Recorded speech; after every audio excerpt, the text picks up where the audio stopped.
Hello friends, welcome back to my YouTube channel. Friends, ये compressor tripping का part number 1 जो complete course है। इससे पहले आपने इंट्रो नहीं देखा तो आप इंट्रो देख सकते हैं जाके। और कंप्लीट जो कोर्स है इसमें हमने वो गाइड किया है, आपको 5 पार्ट में ये मिल जाएगा। ये जो पार्ट है फर्स्ट पार्ट है, तो आपको क्या करना है, बस इसको पूरा वॉच करना है। और जो भी कंप्रेसर की ट्रिपिंग के रीज़न है वो सारे हमने स्टेप बाय स्टेप क्लियर कर दिए हैं।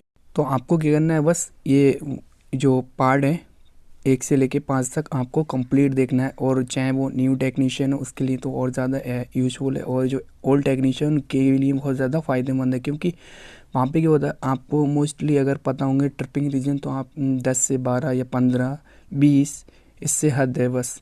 उसके बाद मैंने क्या किया, इसमें आपको कंप्लीट गाइड किया है। कंप्लीट एक कोर्स है जो फ्री में कोर्स है। आपको क्या करना है, बस ये 5 पार्ट है, इनको आपको कंप्लीट वॉच कर लेना है। आपके सामने कोई भी फॉल्ट आता है ट्रिपिंग से रिलेटेड तो आप बहुत ईजिली तरीके से उसको सॉल्व कर सकते हैं। टाइम वेस्ट ना करते हुए हम वीडियो करते हैं स्टार्ट। सबसे पहले अगर कंप्रेसर आपका ट्रिप हो रहा है तो आपको चेकआउट करना है उसका जो कैपेसिटर होता है। जो नॉन इन्वर्टर एसी होते हैं उनमें क्या हो, एक कैपेसिटर लगा होता है जो डेल्टन में होता है। तो आपको क्या करना है, वो कैपेसिटर जो होता है उसको चेकआउट कर लेना है। अगर वो वीक होगा तो आपके एम्पेयर बहुत ज़्यादा लेगा, और जो एसी होगा वो मतलब चलेगा रनिंग कंडीशन में और बहुत ज़्यादा एम्पेयर लेगा। एम्पेयर बहुत ज़्यादा लेगा और वो वीक होगा, इस वजह से वो ट्रिपिंग की प्रॉब्लम वहाँ पे आती है। तो आपको सबसे पहले चेकआउट करना आपका जो कैपेसिटर है वो वीक तो नहीं है। रीज़न नंबर 2, उसमें आपको क्या करना है, आपका जो एसी होता है उसकी कंप्लीट वायरिंग चेकआउट करना है। आपको क्या करना है कि जो वायरिंग है इंडोर टू आउटडोर वो कहीं से लूजिंग नहीं होना चाहिए। प्लस आपने जहाँ से पावर सप्लाई दी है वहाँ पे भी प्लग टॉप लगा दें, वहाँ पे भी लूजिंग नहीं होना चाहिए। अगर वहाँ लूजिंग होगी तो इस कंडीशन में क्या होगा, आपका कंप्रेसर ऑन होगा और फिर बंद होगा, फिर ऑन होगा फिर बंद होगा। इस कंडीशन में वहाँ पे ट्रिपिंग की प्रॉब्लम होती है। तो आपको A to Z वायरिंग को चेकआउट कर लेना है प्रॉपर तरीके से कि indoor to outdoor wiring check करना है। आपको जहाँ पे सप्लाई देते हैं, जहाँ पे प्लग टॉप लगाते हैं, वहाँ पे भी आपको प्रॉपर तरीके से देख लेना है कि कहीं से वायर तो लूज़ नहीं है, लाइन न्यूट्रल कहीं से लूजिंग नहीं होना चाहिए। प्लस आपकी जो मेन सप्लाई जहाँ से आई है वहाँ पे भी आपको मीटर में चेकआउट कर लेना है कि वहाँ पे कहीं लूजिंग तो नहीं। अगर लूजिंग हुई तो इस कंडीशन में आपका कंप्रेसर ट्रिप होगा। तो आपको ये सारी स्टेप बाय स्टेप सब कुछ चेक कर लेना है। रीज़न नंबर 3, आपको चेक कर लेना है कि जो वहाँ पे हम एसी के सर्विस वॉल होते हैं, जो एलन की वॉल होते हैं, अगर वहाँ पे अगर कंप्रेसर ऑन है और आपने क्या है एसी को ऑन कर दिया तो इस कंडीशन में क्या होगा, आपका जो सर्विस वॉल है अगर डिस्चार्ज बंद है या फिर जो डिस्चार्ज वाला वॉल होता है वो बंद होता है और आपने रनिंग कंडीशन में उसको चला दिया तो इस कंडीशन में आपका कंप्रेसर ट्रिप होके बंद हो जाएगा। क्योंकि वहाँ से क्या होगा, प्रेशर और नहीं होगा। तो आपको ये भी चीज़ चेकआउट कर लेना। और मोस्टली सबसे पहले आप जाएं, अगर कहीं भी जो फर्स्ट आपने पहली दफ़ा जा रहे हैं वहाँ पे आपकी सेट न्यू है तो वहाँ पे सबसे पहले आपको चेकआउट वॉल को ही करना है, ठीक है, कि बॉल दोनों ओपन है या नहीं है। अगर बॉल एक भी ओपन नहीं होगा तो इस कंडीशन में आपका कंप्रेसर ट्रिप होके बंद हो जाएगा और ये थोड़ा नुकसान भी होता है। तो आपको सबसे पहले इन दोनों बॉलों को चेकआउट कर लेना चाहिए। ये जो वॉल होते हैं अगर एक भी बंद होगा डिस्चार्ज या फिर जो सेक्शन वाला वॉल बंद होगा तो वहाँ पे ये ट्रिपिंग की प्रॉब्लम आई। तो आप इसको चेकआउट कर ले, आपकी जो प्रॉब्लम है वो सॉल्व हो जाएगी। रीज़न नंबर 4, अगर आपका जो एसी के पाइप होते हैं वो चाहे आपका डिस्चार्ज पाइप हो या सेक्शन पाइप हो, वहाँ पे क्या होगा, अगर कहीं से पाइप पंच है या फिर अंडरग्राउंड पाइपिंग होती है तो उसमें बहुत अच्छे से हमें पाइपिंग करना चाहिए बैंडर की मदद से, मतलब बैंड देना चाहिए। तो इस कंडीशन में क्या होता है, अगर अंडरग्राउंड पाइपिंग है या फिर कहीं पे बहुत पुरानी साइट है और पाइप कहीं से पंच हो गया है तो इस कंडीशन में क्या होगा, आपका जो गैस का सर्कुलेशन होगा वो प्रॉपर तरीके से नहीं होगा और वहाँ पे कंप्रेसर जो होगा ट्रिप होके बंद हो जाएगा।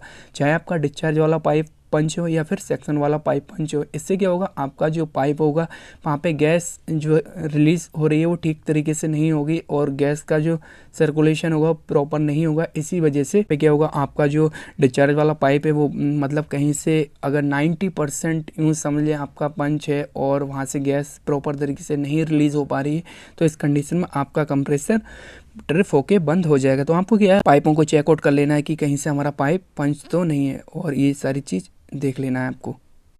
रीज़न नंबर 5, अगर आप कभी भी सोल्डिंग करते हैं और सोल्डिंग के दौरान चाहे वो आपका लिक्विड वाला पाइप हो, डिस्चार्ज पाइप हो या फिर आपका सक्शन पाइप हो, अगर आप सोल्डिंग करते समय अगर पाइप बंद हो जाता है, जैसे कि कभी सोल्डिंग ऐसा होता है कि आप नीचे में सोल्डिंग करते हैं या फिर कहीं स्पेस नहीं होता है इतना, तो आपको क्या है सोल्डिंग बहुत अच्छे तरीके से करना है कि अगर सोल्डिंग करते समय पाइप के अंदर मटेरियल नहीं जाना चाहिए, क्योंकि पाइप वहाँ से क्या होता है बंद हो जाता है, तो इसमें क्या होता है आपका जो गैस का सर्कुलेशन है वो प्रॉपर तरीके से नहीं हो पाता है, इसी वजह से वहाँ पे कंप्रेसर ट्रिप होके बंद हो जाएगा। तो आपको क्या करना है, जब आप सोल्डिंग करें तो सूजिंग करके बहुत अच्छे से उसमें पाइप अटैच करें और अच्छे से सोल्डिंग करें। सोल्डिंग करते समय आपका जो पाइप है वो बंद नहीं होना चाहिए, इस कंडीशन में आपका कंप्रेसर बंद हो सकता है, क्योंकि वहाँ पे क्या होगा आपका गैस का सर्कुलेशन प्रॉपर तरीके से नहीं होगा। जब आपका पाइप बंद होगा तो ये दिक्कत आ सकती है, आपका कंप्रेसर हीट अप होगा और फिर बंद हो जाएगा।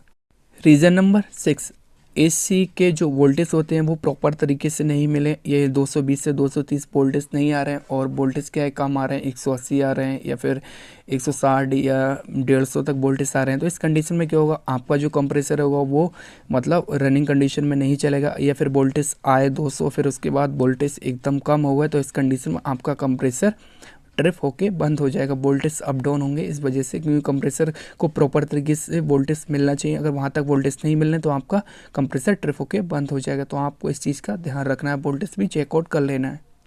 रीज़न नंबर 7, अगर आपका एसी है, इंडोर और आउटडोर यूनिट है, इन दोनों को सर्विस प्रॉपर तरीके से होना चाहिए। अगर ये सर्विस नहीं होंगे तब भी आपका कंप्रेसर ट्रिप होकर बंद हो जाएगा, क्योंकि वहाँ पे क्या है अगर आपके एपोरेटर बहुत ज़्यादा गंदगी होगी तो उसमें क्या होगा एयर जो होगी प्रॉपर तरीके से नहीं ऊपर से खींच पाएगा ब्लोअर और आपका कंप्रेसर जो है वो ट्रिप होकर बंद हो जाएगा। अगर आपका बैक साइड जो आउटडोर यूनिट होता है, आउटडोर यूनिट पर बहुत ज़्यादा डस्टी होगा तो आपका आउटडोर यूनिट जो होगा बैक जो हीटिंग निकालता है वो हीटिंग नहीं निकाल पाएगा प्रॉपर तरीके से और वहाँ पे आपका कंप्रेसर ट्रिप होके बंद हो जाएगा। तो आपको ये सारी चीज़ स्टेप बाय स्टेप चेक कर लेना चाहिए और सर्विस को आपको अच्छे से देख लेना चाहिए। और फ्रेंड्स ये जो पार्ट है वो 1 पार्ट है, इसके बाद हम आगे जो नेक्स्ट पार्ट होगा वो सेकंड पार्ट होगा। तो आपको क्या है प्रॉपर तरीके से 1 से 5 तक हम जो पार्ट देंगे आपको वो कंप्लीट आपको कोर्स देख लेना है। और फ्रेंड्स अगर आप चैनल पे न्यू विजिट किया, चैनल को सब्सक्राइब कर दो और वीडियो अच्छी लगी वीडियो को लाइक कर दो। Thank you for watching.